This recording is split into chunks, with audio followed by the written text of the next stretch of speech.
Hey everyone, welcome back to our channel. If you're new here, please subscribe. I'd really love that. If you're returning, how you doing? We have a few things to talk about, okay? And the first thing is that in my eyes, something is very, very wrong here, okay, in America. Um, Especially when it comes to our home mortgages. It's hard to comprehend. Just how downhill things have gone for our newer generations. Okay, um, it's like they're set up for failure, and it's really sad. It seems like like when like Gen X, people our age, like okay, like for 40s, 50s, 60s, we've been in our homes for how long, right? And we bought our homes when we were in our 20s. We've been in our homes are almost paid off, that type of thing. Okay, it was so much easier for us to buy our homes. But now it seems like homes are just so darn expensive anymore. And it just seems like there's just no way to even, you know, if you don't have a substantial amount to put down, if you don't have A plus plus credit, you're just not going to be able to get a home. And I know, like, even my son, he's struggling, to even, get a loan to buy a home and stuff like that. And he does very well for himself. And he feels like he's stuck in a rut. And I'm like, son, it'll come in due time. Don't worry about it. You're only going to be 27 years old. And he's like, yeah, but mom, you and dad, you had your home. I said, son, you have to remember, me and your dad, we rented for like 3 years. Okay. And then we started saving. I said, but we didn't start saving until we moved back in with your grandparents. And then we started saving and saving and saving. I said, maybe it's high time you just come back home. You know what I mean? And he's like, yeah, but mom, Andrew, listen, so it's one of those, I get it. He's been on his own for quite some time. I'm rambling, but you all understand what I'm saying, right? Because you've been there, you've done that, you've helped your children, or even probably your grandchildren, or maybe even a niece and a nephew. So you understand where I'm coming from. But it seems like this newer generation, who are in their 20s, maybe even possibly their 30s, it seems like they're set up to fail. And here's why. I work in mortgage servicing, and I genuinely have old people calling me every day complaining that their mortgage payments went up and they can't afford it anymore, and they're being priced out of their homes, and how is anybody supposed to afford these payments? And I go and look at their payments, and it's like $750 a month.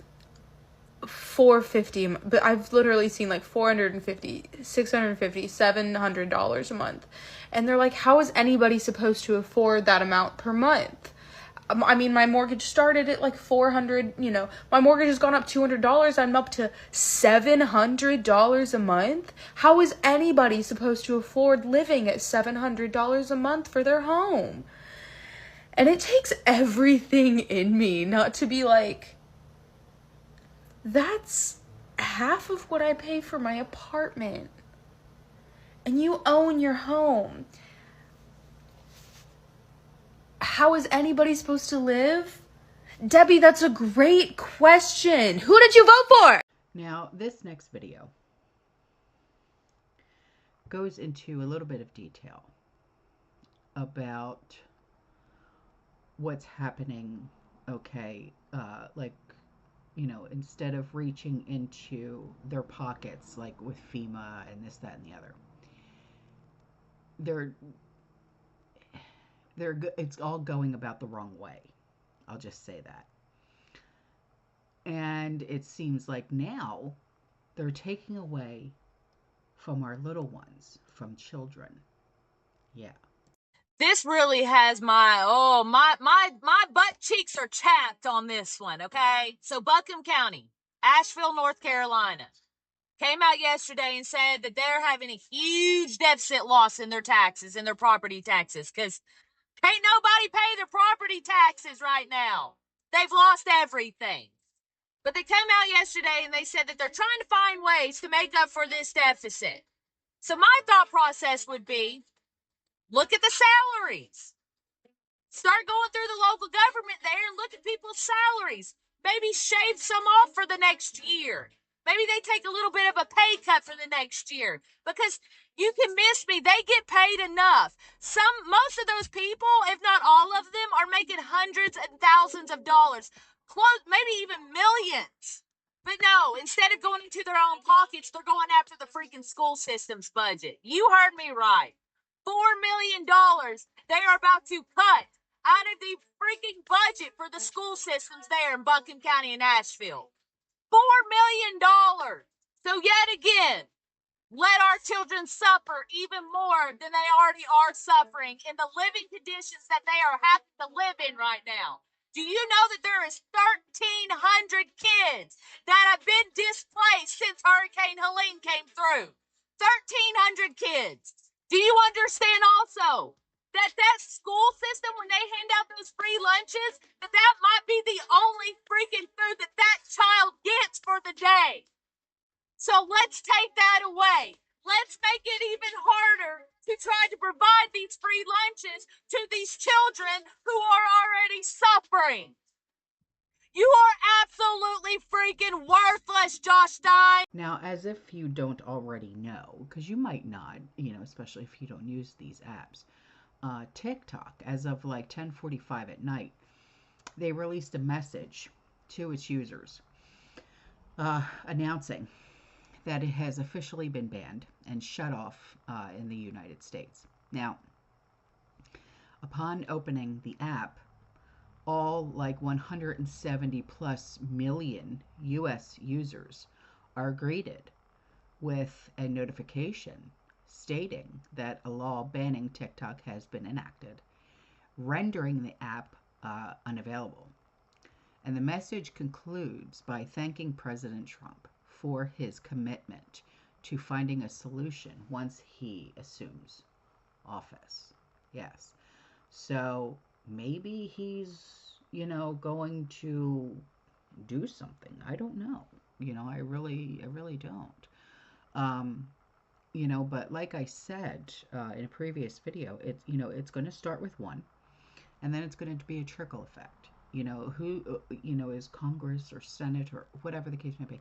What politician is going to get butthurt over, another social media app, or, whatever the case may be. Why? This is, infringing upon our, excuse me, our freedom of speech, okay, our freedom of press. Because you have to remember, a lot of people, they get their news, their current events, and things like that through these social media apps, just like you guys get your current events and whatnot through like me and other content creators. And not just that, people they actually make a living being a social media influencer. So a part of those 170 plus million users were, I don't know how many of them were, getting paid, by being social media influencers. They just now lost their income. And for what? Because politicians don't like the fact that there's an app. Who cares what these politicians think? They're not the ones that are going to be affected by this. Okay, knock it off. Put on your big girl panties or your big boy panties and deal with it that you are not in control of what everyone gets to think and what everyone gets to say. Okay? Knock it off and go sit in the damn corner once again until I tell you to frickin' move. This is getting ridiculous. But like I said, this is going to be a trickle effect. Okay, who's going to be next? Is YouTube going to be next? Is what's the other one? Instagram going to be next, or what's the other one? The Snapchat, or whatever the frick it's called. I mean, it's like, come on. Who the hell are these politicians saying we can't allow people to interact with each other and speak to one another and give opinions on anything because I said, really? uh, Once you start to pay my bills, because I am able to generate an income by being a social media influencer. Hey, it may not be a lot of money, but you know what? It puts food on my damn table.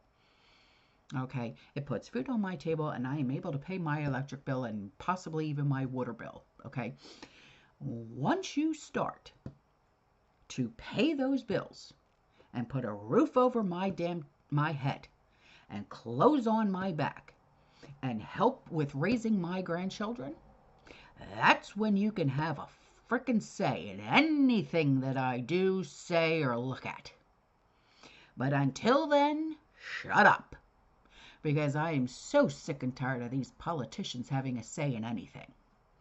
Just like when, and I'm going to go on a frickin' rant right now, just when male politicians have a frickin' say in what happens with them. And I'm not saying my body, my choice. I'm not saying anything like that.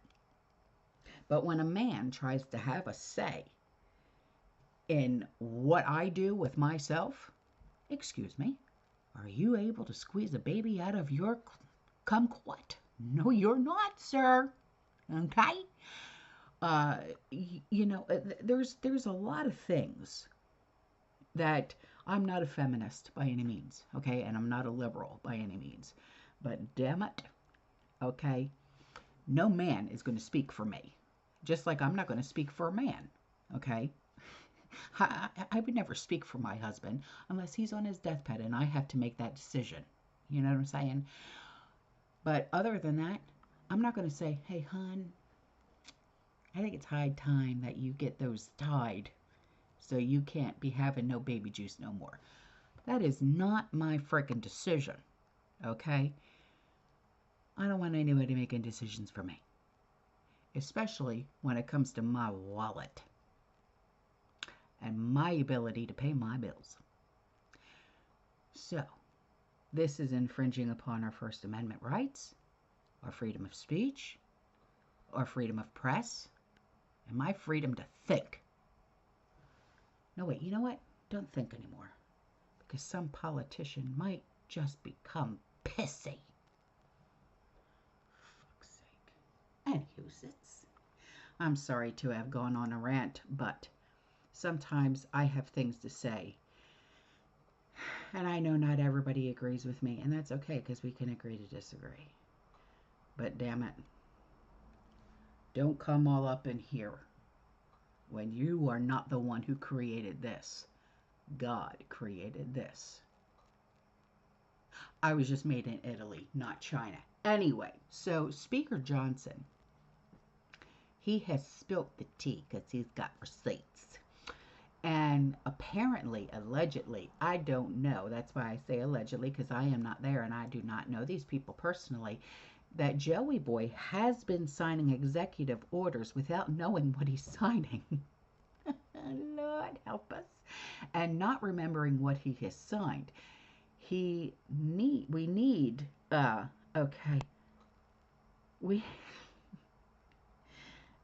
help us. We need a thorough investigation into how this could have possibly happened.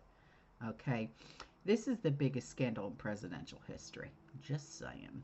I do stand by it, and I say this without any personal animus at all. I mean, in some ways, I actually kind of feel sorry for Joe Biden. I mean, he's in the twilight years of his life. He is not, obviously, has not been in charge for some time. And I know this by personal observation, and now the whole world knows it. And it's been very, very concerning to me over the last, year and a half since I've had this position. Can you tell us a story when you say personal observation? What kind well, of thing I did you see?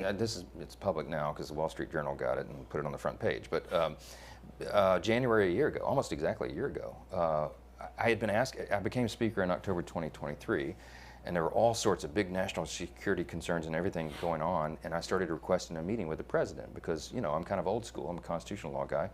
Speaker of the House should be able to talk to the president, especially in times of great national interest and calamity. But they wouldn't let me meet with him, and his staff kept giving me excuses. This went on for like 8 or 9 weeks. I'm sorry, Mr. Speaker, he doesn't have time. What are you talking about? I'm second in line of the presidency. He has time. I need to talk to him. We had, I can't say the classified parts, but we had some big national concerns at the time that I was losing sleep over. Finally, I just went to the Hill press corps and I said, the president is not being allowed to meet with the speaker. There's a problem. So they started putting pressure on him. Long story short, they finally relented. They invited me to the White House. I show up and I realize it's actually an ambush, because it's not just me and the president. It's also Kamala Harris, Chuck Schumer, Hakeem, you know, the CIA director, everybody. And then, so I walked in the Oval and, I know what this is. They're going to hotbox the speaker on Ukraine funding. That's what it was. This is probably third week of January.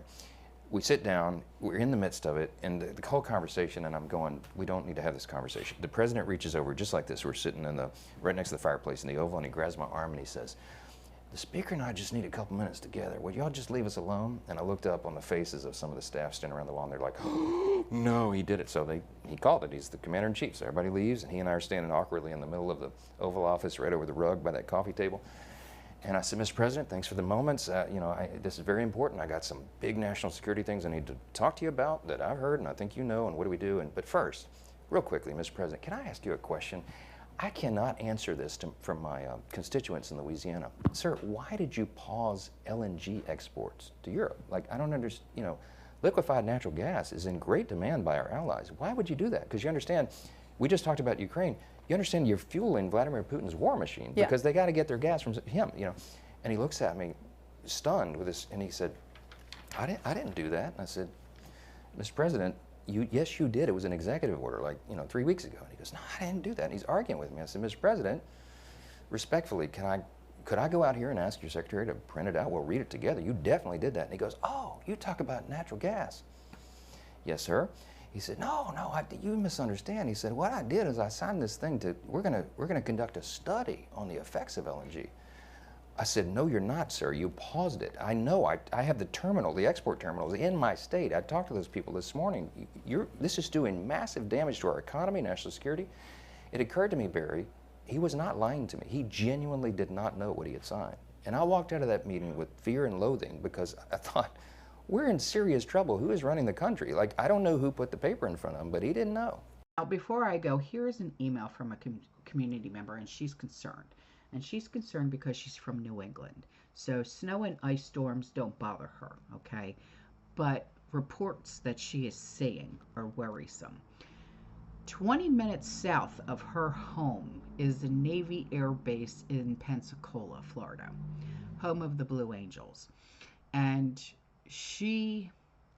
I've become fairly close with her. When Milton came through, she was ready to hand the keys of her home over to me and my family so we could escape Milton. I'll just say that. That's how close we've gotten.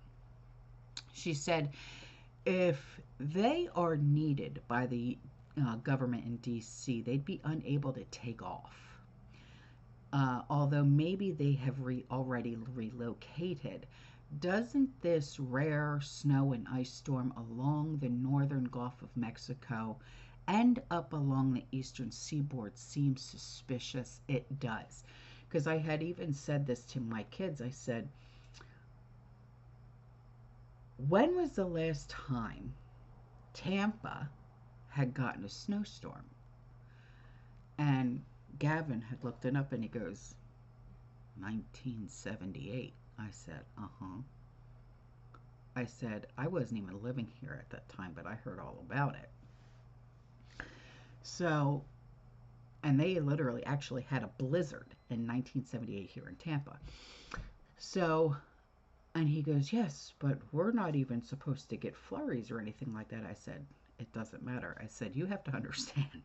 I said, HARP is working against us. The government is working against us. I said, what do you think Helene and Milton were? And he goes, oh, I don't know. And I was just, you know, I mean, you have to understand, Gavin has brain damage. So, literally, not just figuratively, literally. So, he's looking it up, and he's going, oh my good gosh. I said, yeah. So,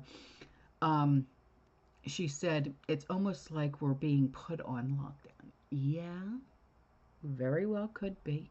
She said, I've got a bad feeling, though maybe I'm just a worry wart. No, no, you're someone of the prepared mind.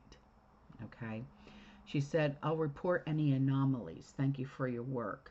She said, I gotta say, the voice of God video was chilling. Imagine doing the research for that. But I do have a lot more coming. So stick around, kid. All right. I'm out of here. I'll see you guys in the next one, okay? You stay safe, you stay positive, you keep prepping. And as always, fearless. Ciao.